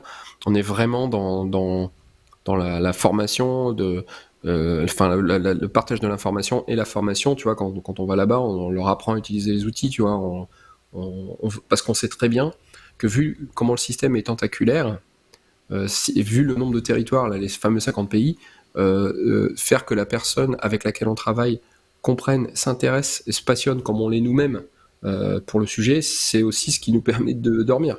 Tu vois, c'est important. Je veux dire, je pourrais pas surveiller là les 50 serveurs tout seul la nuit. Regardez, je deviendrais fou. Et en plus, tu vois, je suis moins compétent à juger de la normalité d'une expérience que la personne en local. Tu vois, je veux dire, là, typiquement, je pense à un collègue, je pense à Jean Tiffen au Gabon, je sais pas s'il nous regarde. Jean Tiffen, il a effectivement on va dire un parcours d'expertise réseau informatique traditionnel, mais évidemment, il a grandi là-bas, il a passé sa vie là-bas, il sait ce qui est une expérience normale sur un match de foot, un soir de match de foot à Libreville, et donc du coup, il va mieux détecter que moi ce qui est normal, ce qui est anormal. Oui, les gens locaux, entre guillemets, à l'endroit où tu déploies le matériel, vaut mieux faut leur faire confiance, il faut les écouter en fait. Ah oui, c'est ça, c'est hyper important. C'est tes yeux, limite. Tes yeux et puis même l'analyse. Donc ça, c'est le meilleur projet. Un truc tout bête. C'est quoi un serveur ? Un serveur, en gros, c'est vrai que maintenant, c'est encore plus dur à expliquer aux plus jeunes que dans le temps, parce que nous, on a connu les tours informatiques, mais il y en a même plus vraiment aujourd'hui. Mais effectivement, un serveur, c'est tout simplement un gros smartphone. J'essaie de faire des comparaisons de boomer. Non, mais c'est une machine. Et la différence, en fait, entre un serveur informatique et les tours qu'on a pu avoir ou un smartphone, c'est tout simplement qu'il est fait à des fins industrielles. Donc, par exemple, il y a 2 alimes électriques, il y a 2 prises de courant. Comme ça, on se branche typiquement chez EDF avec la prise numéro 1 et chez un autre prestataire. J'ai fait de la pub, tu censureras. Non, ça va, t'inquiète. Il y a un autre prestataire d'électricité sur la prise 2, et bien évidemment, quand il y a une coupure chez l'un, le système est conçu pour automatiquement switcher sur l'autre source d'électricité. Et ça, c'est qu'un détail, en fait. De la même manière, ces systèmes sont faits pour être transportés, pour être facilement changeables. Les disques durs, par exemple, ils sont en face avant du serveur. Et donc, si on a un disque dur qui crame, ce qui arrive, parce que, par exemple, sur une baie de stockage, on peut avoir facilement 30 disques durs. En fait, un disque dur, tous les ans, il y en a un qui lâche. Il faut pouvoir le retirer facilement sans devoir démonter toute la machine. Donc, par la face avant, le remplacer, faire que ça se fasse de façon seamless, donc sans être visible par le système et donc, in fine, par l'abonné. Donc voilà, c'est les particularités de tous ces systèmes. Donc, c'est des gros ordinateurs, Ouais, c'est des gros ordinateurs et c'est surtout une version industrielle d'un ordinateur fait pour être transporté, fait pour être réparé, comme une Formule 1, quoi. On s'arrête au stand. Et fait pour résister aux coupures de courant, pour fonctionner dans des conditions de clim aussi optimales, en tout cas garanties, quoi. On dit tel serveur entre 0 et... j'ai pas les chiffres en tête, mais... entre 0 et 35 degrés, il va fonctionner de façon optimum et va délivrer les performances pour lesquelles on s'est engagé. Ce qui n'est pas le cas d'une machine grand public. On va dire, pour faire simple, mon ordinateur, c'est une Renault Twingo et tes serveurs, c'est des Formule 1. Ouais, on peut dire ça comme ça. J'aime le penser. Écoute, non mais c'est très simple. Non mais c'est vrai que tout le monde utilise un serveur sur un serveur. En fait, c'est juste. Tu as ta Formule 1, comment elle est faite pour changer les pneus super vite au stand, tous ces détails-là, quoi. Oui, c'est pratique. Mais attention, ça fonctionne. Mais des Formule 1 électriques. Ah oui, pourquoi ? Tiens, ça c'est un vrai sujet. L'empreinte carbone. Alors, je sais pas si tu as envie d'en parler. On n'avait pas parlé, on n'avait pas prévu. L'empreinte carbone des serveurs, ça devient un vrai délire. C'est-à-dire que les gens commencent. À en parler, à faire en sorte de faire des choses. Qu'est-ce qui peut être fait pour améliorer ça ? Parce que plan B, comme tu parlais là, de stockage, des serveurs, ça doit consommer. Oui, alors effectivement, c'est un gros sujet, en particulier cette année. C'est-à-dire que l'année dernière, ça a été, chez Canal, ça a été une année où on a commencé à lister un peu là où on pourrait faire des optis. Et cette année, c'est la première fois qu'on a des projets concrets dans la roadmap. Et en fait, on va dire qu'il y a 2 façons d'optimiser l'empreinte carbone de Canal. La première, en fait, c'est sur les décodeurs, parce qu'effectivement, les décodeurs, t'en as toujours des millions qui sont dispatchés dans le monde, et ces boîtes à fabriquer, en fait, comme tu fais fois 1 million, ça pollue, etc. Donc là, par exemple, le nouveau décodeur sur lequel on travaille et qui est sorti tout récemment, c'est les cases en plastique sont complètement recyclés. Je ne vais pas trop en parler parce que je connais pas bien les détails, mais je sais qu'on a fait attention à ça, qu'on a fait attention à la consommation électrique de ces boîtes qui sont quand même branchées 24 heures sur 24, etc. Et pour avoir une réduction significative sur ces boîtiers.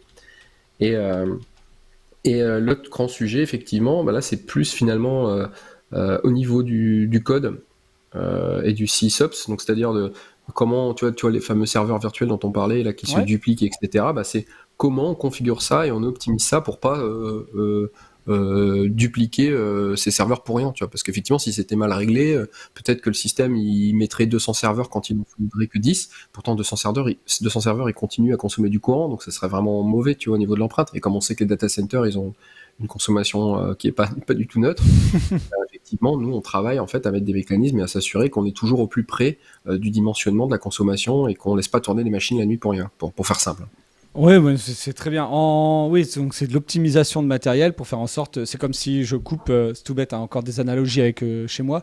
Je coupe la multiprise complète. Quand je n'utilise pas la nuit, ça sert à rien. Je coupe la multiprise complète comme ça. Il n'y a pas de veille de télé qui consomme ou autre parce que pas besoin de l'utiliser. Sans encore trahir de secret, les serveurs, ils sont où? Ils sont dans des bunkers, ils sont sous terre, ils sont. Alors ils sont dans des bunkers. Il n'y a pas le côté militaire du bunker, mais oui, ils sont dans des data centers. Donc en fait, ils sont dans plusieurs data centers. Évidemment, on réplique les systèmes plusieurs fois au cas où il y a des soucis. Je vais d'ailleurs donner un exemple qui est peut-être un peu marrant, mais donc oui, voilà, il n'y a pas des militaires à des barbelés. Enfin, après, il y a quand même une équipe de sécurité, un contrôle d'identité quand tu rentres dans ces serveurs, etc. Hein, c'est pas, il y a une porte quand même. Mais je voilà, peux pas après, rentrer moi dans le data center de Canal, tu veux dire? avec une bonne invitation, c'est peut-être possible. mais ce que je veux dire, c'est que effectivement, t'as un système. Ce bâtiment, il est pas normal. C'est-à-dire que c'est un immeuble spécial avec plusieurs arrivées de courant différentes, avec plusieurs arrivées de fibres pour les signaux différentes, avec un système de clim normalement très performant, parce que ces serveurs, il faut pas qu'ils aient chaud. Donc c'est ce côté-là qu'on pourrait dire bunker, et oui, effectivement, c'est dupliqué. Après, tu vois, par exemple, pourquoi on duplique les systèmes et on les met physiquement dans des lieux différents. Alors tout de suite, on peut imaginer le cas le plus extrême, on pourrait se dire, voilà, attaque terroriste, etc. Donc oui, mais mais il y a des choses beaucoup plus simples qui peuvent arriver. Et j'ai un exemple. Alors, je nommerai pas donc c'est un des data centers de Canal, je dirai pas lequel. Ni le quartier, mais en tout cas, ce qui s'est passé, c'est que ce data center est à Paris, comme beaucoup, hein, dans un quartier résidentiel, et il se trouve qu'il y a eu un incendie dans le Monoprix du quartier du coin, et que du coup, l'incendie était d'origine électrique, et que les pompiers, en arrivant, effectivement, si tu veux, tu as un genre de grand tableau électrique comme tu as chez toi, mais on va dire à l'échelle de ton quartier, tu vois, et donc les pompiers, ils ont arrivé, la seule façon qu'ils ont eu d'arrêter plus, c'était tout couper. Et donc en coupant en fait tout le pâté de maison, ils ont coupé le Monoprix et ils ont coupé un des data centers de Canal. Donc ça, bien évidemment, les mécaniques en place ont permis de switcher sur un autre data center qui était à l'opposé de Paris, pour reprendre évidemment et pas interrompre l'activité. Mais voilà, en fait, des fois c'est beaucoup plus bête, quoi. Il suffit d'un incendie qui n'a rien à voir avec Canal et qui impacte la diffusion. Alors, je sais plus c'était quand, j'avais vu passer des trucs, c'est des immeubles en fait dans la rue. C'est-à-dire qu'il y a juste les façades, on croit que c'est des immeubles normaux, mais en fait non, c'est pas d'appart, c'est juste c'est des apparts, c'est des plateaux, j'imagine, avec juste des machines, quoi. Bien sûr, tout à fait. J'ai une autre anecdote marrante comme ça. Quand j'ai commencé chez Trace, c'était mon premier Noël chez Trace. En plus, si tu t'en rappelles bien, Noël, le 23 décembre, c'est mon anniversaire. Oui. Donc c'était pour bien fêter ça.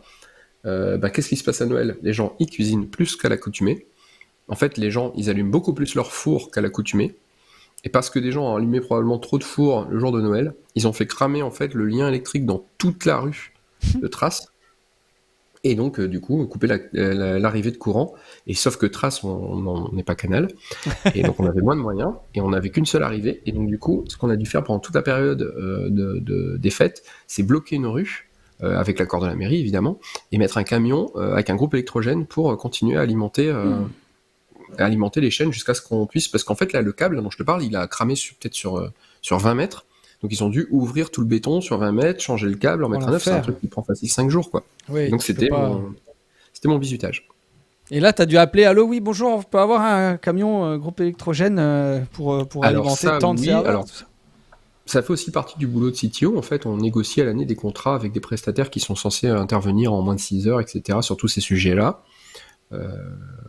Donc oui, c'était anticipé, mais oui, effectivement, ouais. On coordonne tout ça. L'alerte, quoi. D'accord. Où est-ce que j'en étais les data centers? Oui, parce que le serveur, ça me paraissait. C'est des noms, des mots qu'on entend de plus en plus Ouais. dans la vie, dans le quotidien, et c'est vrai qu'on ne sait pas ce que c'est, quoi.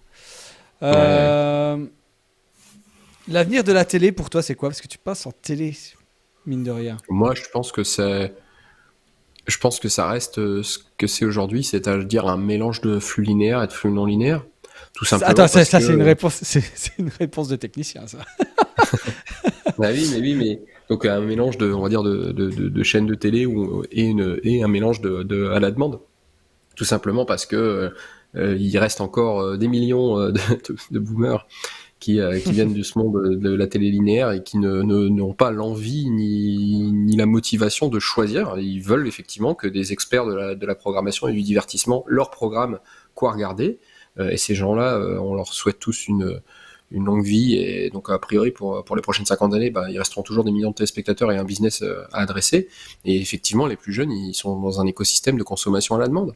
Après, les études montrent aussi que, pas que. C'est-à-dire que, en fait, ça dépend des moments de la journée. Effectivement, quand il y a forcément des moments où on sait ce qu'on veut voir parce que voilà, on a des amis ou qui nous ont dit regarde tel truc, telle série, donc on rentre, on veut le voir à un moment T, une série, etc. Mais il y a aussi des moments en fait de peut-être de consommation des médias qui sont plus légères et on veut juste se poser et voir quelque chose passer. Et je veux dire, c'est d'ailleurs c'est ce qui explique ça aussi. C'est d'ailleurs la raison pour laquelle les radios comme France Inter, etc., cartonnent toujours aujourd'hui. Parce qu'en fait, c'est très agréable en fait de mettre un flux et d'apprendre des choses sans savoir ce qu'on va apprendre à l'avance. Je veux dire, quand je me France Inter, je sais pas ce que je vais apprendre à l'avance. Et leur courbe d'audience, elle fait que progresser. C'est intéressant ton point de vue parce que et même moi, j'avais tendance à penser qu'au fur et à mesure, le linéaire, comme tu l'appelles, Ouais, disparaîtrait, pas le direct. Je fais ouais, vraiment une différence entre ouais, le linéaire et le direct. Parce que tu peux choisir ton direct aussi. Allez sur ouais, l'application bien sûr. MyCanal, allez-y, vous verrez, il y a plusieurs choix de direct. Je fais un peu de pub quand même, des fois que j'arrive à gratter un abonnement. Ouais. C'est faux. Euh, mais effectivement, j'avais tendance quand même à dire, tiens, ça Ce peut qui est fini pour crever, quoi. sûr, c'est l'hégémonie. Ce qui est fini pour sûr, c'est l'hégémonie de la télé. Ça, c'est évident. Ça sera plus jamais comme ça. Ouais. C'est-à-dire, Bah le fait qu'il y ait plus que la télé comme on l'a connue comme seule offre, ça oui, ça redeviendra jamais comme ça, c'est impossible. Mais je pense qu'effectivement la diversité, parce qu'en fait après voilà, une chaîne de télévision, ça reste une playlist. Donc effectivement, oui, si tu me dis, c'est un peu joué sur les mots, mais peut-être qu'effectivement on parlera plus de chaîne de télévision et il y aura juste des playlists de 24 heures de contenu à thème Noël, pêche ou histoire et tu vois. Et du coup, ça s'appellera peut-être plus la télé, mais ça sera la même chose. comme le streaming musical. Tu as des Comme playlists de streaming musique de musical. pop, de rap, de tout ça, et tu peux consommer en direct, aléatoirement, mais tu fais quand même un choix.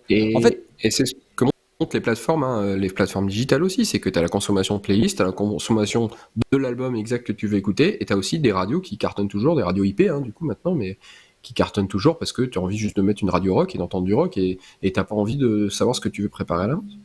radio IP, c'est quoi?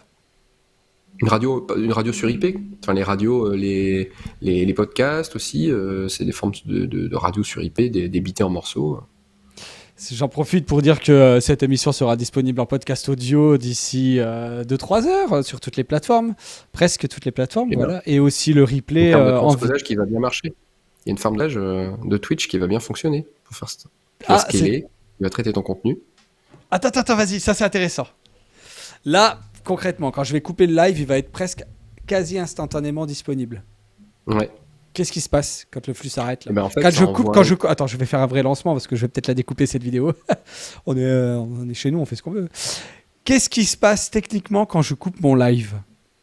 Ben en fait, quand tu quittes le live, effectivement, ton action en fait envoie un ordre déjà de récupération des timecodes de début et fin de l'émission.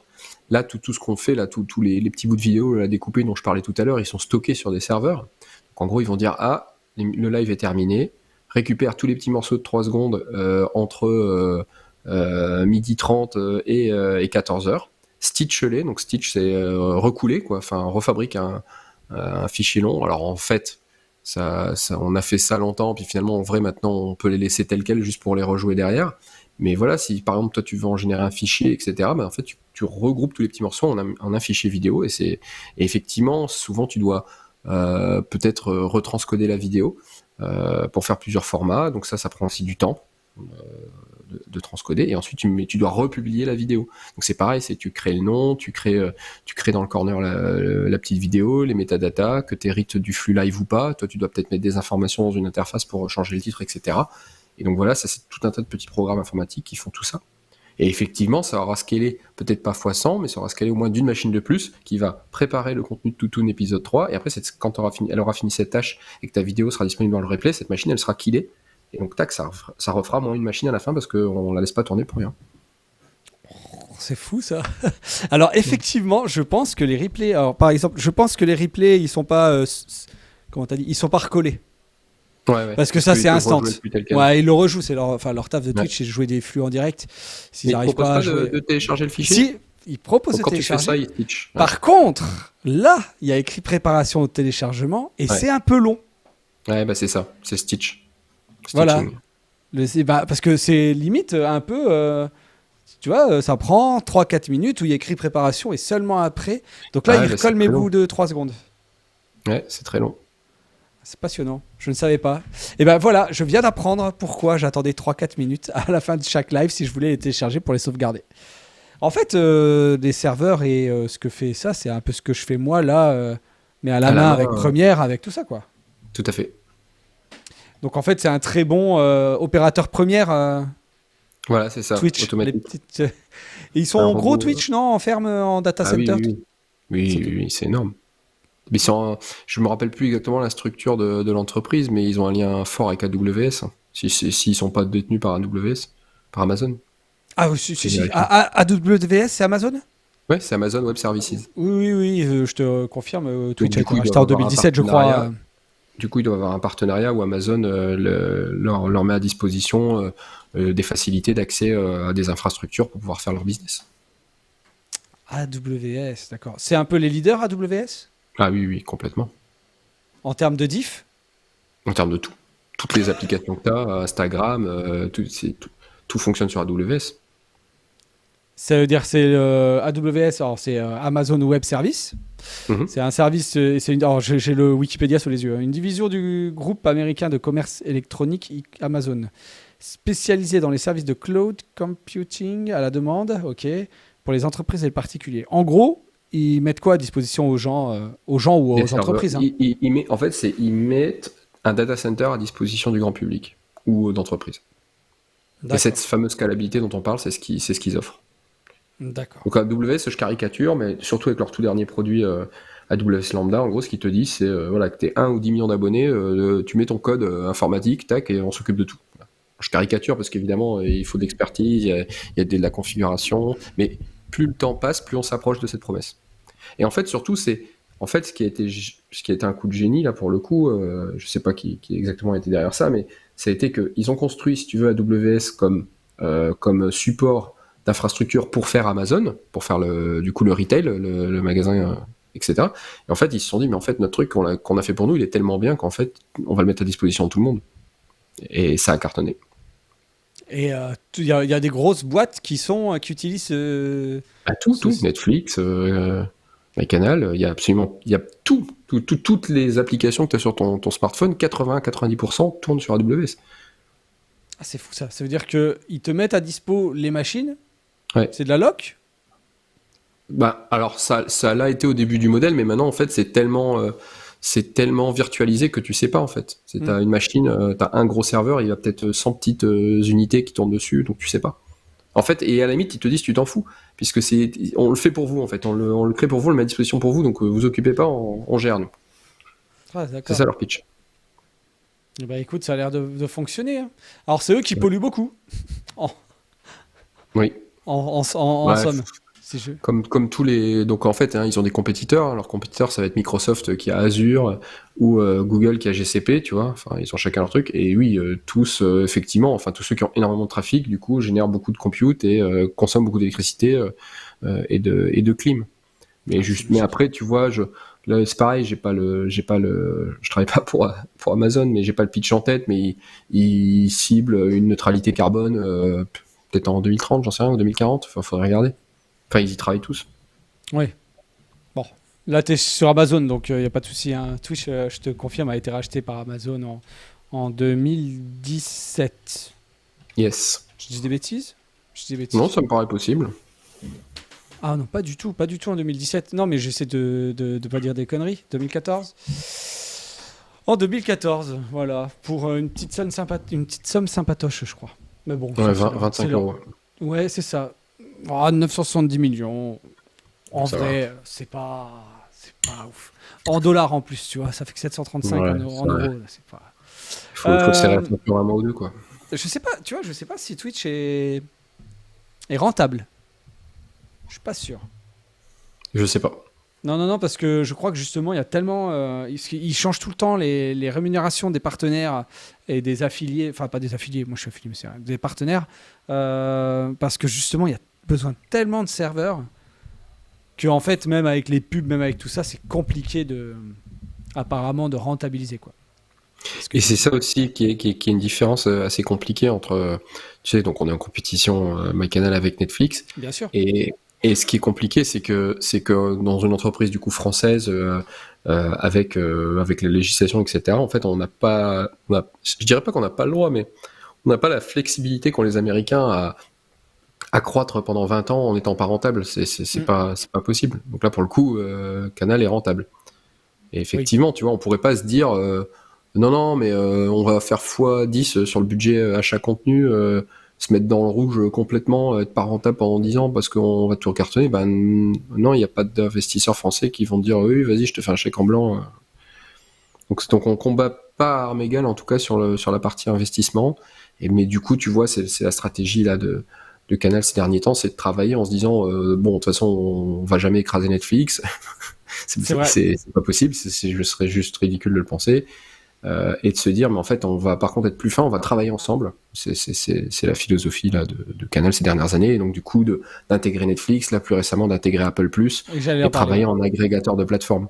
Et de travailler ensemble. Et puis, du coup, nous, de nous concentrer sur notre expertise qui est connaître le marché français, savoir comment communiquer avec les Français pour faire des offres qui leur correspondent, etc., quoi.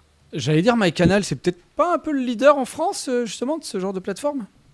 Je pense que oui, mais encore une fois, je peux pas faire de Ouais, grosses bien sûr, t'as déclaration pas les officielle, chiffres. je maîtrise pas Non, les bien chiffres. sûr.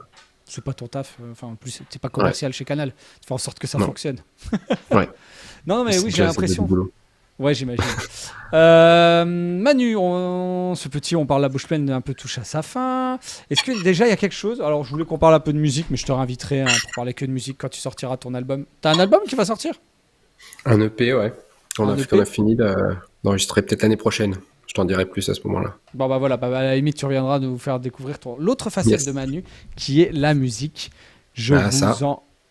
Ah non, je veux même pas le faire. Si vous voulez que je tease, je le ferai, mais sinon je ne teaserai pas. Est-ce qu'il y a quelque chose que tu voudrais rajouter, que ça soit au niveau du parcours, de ton parcours à la fac, d'un conseil pour un jeune qui voudrait devenir, se lancer là-dedans, comment bosser dans un grand groupe, voilà, je sais pas. S'il y a un conseil, un truc, un mot. Le conseil, c'est ce que tu as dit tout à l'heure. En fait, c'est évidemment les stages et c'est essayer. En fait, tu peux pas deviner, surtout quand tu es en phase d'orientation, que tu es plus jeune, tu peux pas savoir ce qu'est un métier en fait avant de le vivre. Et quand bien même tu penses que tu sais ce qu'est un métier, mais en fait, quand tu fais les premiers mois d'un nouveau job, c'est toujours différent. Toujours. Je veux dire, là, j'en suis à mon 3e. À chaque fois, c'est plus ou moins le même intitulé et je vis des aventures complètement différentes. Avec le même titre. Donc en fait, il n'y a qu'une seule solution, c'est d'essayer. Et donc effectivement, je pense que c'est assez important, mais quand tu es étudiant, tu as du temps. Alors c'est marrant parce que quand tu es étudiant, tu te dis toujours on a beaucoup de boulot, il faut aller tôt pour les cours, tu as l'impression que après en fait, tu te rends compte quand tu es plus vieux que mais non, mais en fait, tu n'as jamais autant de temps que quand tu es étudiant. Quand tu es étudiant, mais tu chill quoi, c'est ta vie, c'est du temps libre, Et donc du coup, il faut profiter de ces moments-là pour justement faire des expériences. Donc faire des expériences, c'est faire un petit stage, faire du bénévolat à droite à gauche. Tu sais, comme nous, on faisait ça, c'est sur des captas. Il y allait avoir un concert dans la ville où on était étudiant, n'importe quoi. Ils avaient besoin de bénévoles pour un festival de musique, pour n'importe quoi. fais du bénévolat, juste une semaine, tiens voilà, ingé son tu vas trouver. Aider un ingé son en festival, si tu regardes bien dans ta ville autour de toi, cet été il y a forcément un festival, tu dis je vais aider un ingé son, oui bien sûr on va te faire porter des caisses, dérouler des câbles, mais en même temps tu vas vivre le quotidien de l'ingé son, tu vas voir ce qu'il fait, et en plus du sondier live qui n'est pas la même chose que l'ingé son album, ce qu'on découvre par la suite, qui est son métier qui n'a rien à voir. Et en fait ben voilà, il faut, à mon avis, plus t'en fais, plus tu seras prêt à arriver sur la fin de tes études. Moins tu feras d'erreurs de parcours parce que voilà, il n'y a qu'une façon de savoir ce qu'est un métier, c'est de le vivre de près. C'est bien, merci. Safi 54 qui vient souvent sur mes lives me dit que c'était super intéressant. Alors, le chat a été très silencieux parce que je pense que c'était très technique. Mais par contre, je pense que pas mal de monde a appris beaucoup de choses. Non, mais attends, c'était le but que ça soit technique. On a parlé de serveur, on a parlé de câbles sous-marins, on a parlé de tout ça. Je vais te laisser maintenant la main pour que tu invites qui tu veux à venir participer à On parle la bouche pleine. Donc c'est à toi, face caméra, vas-y, invite cette personne. Eh bien, je pensais inviter un luthier parce que je crois que t'en connais pas beaucoup et Exactement. c'est une boutade pour ceux qui suivent la série. Et Lionel m'a proposé un luthier. D'ailleurs, Lionel, si tu vois ce live, j'attends toujours le Instagram exact de ce luthier parce que je ne peux pas lui envoyer la vidéo. Voilà. Je pensais inviter Nicolas Sainte-Cluc, qui est, alors j'en sais même pas ce qu'il est exactement aujourd'hui, il doit être probablement directeur stratégie média chez Trace. Donc c'est quelqu'un qui vient du monde de l'éditorialisation musicale, un collègue de Trace avec qui j'ai beaucoup bossé, qui est passionnant, un passionné de musique, avec qui j'ai découvert toute la musique urbaine, alors que je n'y connaissais absolument rien, et qui m'a vraiment donné le goût, qui m'a vraiment fait apprécier le hip-hop et la musique urbaine et le R&B. Donc ça, le R&B, c'est vraiment son dada. Mais qui du coup, en fait, en partant de programmateur, s'est retrouvé ensuite responsable, le directeur, et a toujours en fait été lui aussi, et c'est pour ça qu'on s'entendait bien, passionné de technologie. Ce qui fait que du coup, en fait, on était un peu en antagonisme, lui et moi, lui passionné par mes sujets techniques et moi passionné par la stratégie musicale. Donc, Nicolas, si tu trouves un peu de temps, je t'invite à rejoindre ce live Twitch. Ça m'intéresserait grave parce qu'effectivement, je n'y connais strictement rien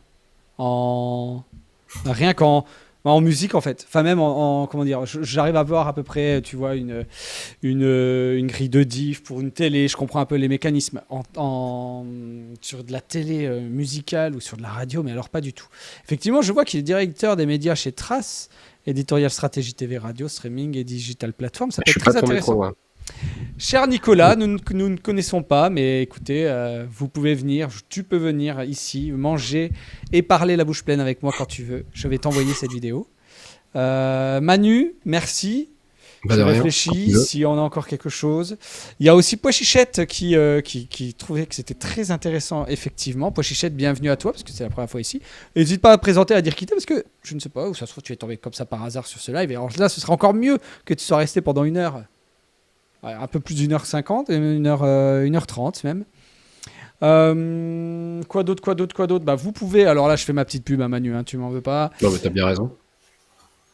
C'était On parle la bouche pleine, épisode 3 avec Emmanuel Aldeguer, directeur technique chez Canal+. Merci à tous de nous avoir suivis, d'avoir écouté ce petit échange. N'hésitez pas à retrouver la VOD de ce live Twitch sur YouTube d'ici une journée, en podcast également d'ici une journée. Si vous avez aimé, bien sûr, écoutez Manu nous raconter qu'on fait passer, que les vidéos live sont découpées en tout petits morceaux comme ça, de 3 secondes, et qu'après elles sont recollées. Comment ça s'appelle déjà quand tu recolles ? Le stitching. Le stitching, voilà. Si vous avez aimé découvrir le stitching, n'hésitez pas, c'est tout con, mais n'hésitez pas à partager la vidéo.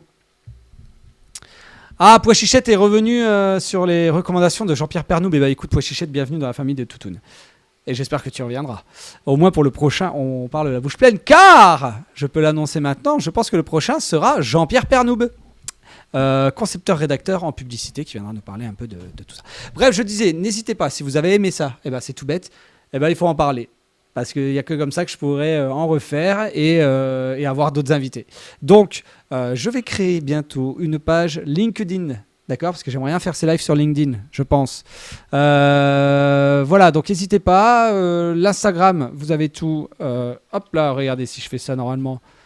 Tac, voilà. Là, par exemple, tu vois, je viens de rentrer une commande dans le chat. Et ils m'ont parlé directement. C'est aussi du réseau, du tout ça c'est le serveur, c'est le serveur qui travaille. C'est AWS. Putain, AWS, ils sont partout. Voilà, donc n'hésitez pas à en parler autour de vous. Et puis si vous avez envie, même si vous regardez cette émission, putain, je suis un boomer. Si vous regardez ce live et que vous avez envie de venir, tout simplement, me parler de mon boulot, discuter pendant 1h30 avec moi, franchement, je suis ouvert à tout. Venez. Je kiffe tellement faire écouter les gens parler, je trouve que c'est pas mal. Et là, j'ai bien kiffé. Merci Manu, vraiment, 10 000 fois Merci de m'avoir accordé du temps parce que ton temps est précieux. Ah si, il y a un truc que je voulais dire. Juste un truc. Rien à voir avec ce que tu disais sur... mais en fait, quand on est à la fac... on a du temps, rien qu'à nous et tout. Profitez-en également parce que j'ai eu la même sensation quand je suis devenu parent. Ah oui. Je me suis dit, mais qu'est-ce que je foutais avant de mon temps, quoi. Et je sais pas, alors, je travaille pas de secret, mais tu es papa également. T'as pas ressenti ça, toi? Non, mais complètement. Qu'est-ce qu'on faisait avant? Bah oui. Parce que t'arrives encore à travailler, t'occuper de ton enfant ou de tes enfants. Et en fait, avant, t'avais le temps, quoi. Bon, on regarde peut-être un peu moins de séries. Ouais. Désolé pour MyCanal, hein. Ouais, c'est ça. Mais peut-être moins de séries, enfin voilà. Merci beaucoup à tous d'être venus. C'était encore une fois, je refais mon outro, c'était On parle la bouche pleine épisode 3 avec Manu. Je vous dis à bientôt, à demain pour un prochain live. Je cherche mon petit bouton sur mon Stream Deck pour lancer mon générique. Bye bye, encore une fois merci Manu, et puis à tantôt, bonne fin de journée. Salut. Et on parle pas la bouche pleine, hein. Ah bah si, en fait, ici tu peux. C'est le principe. Ah bah vas-y alors.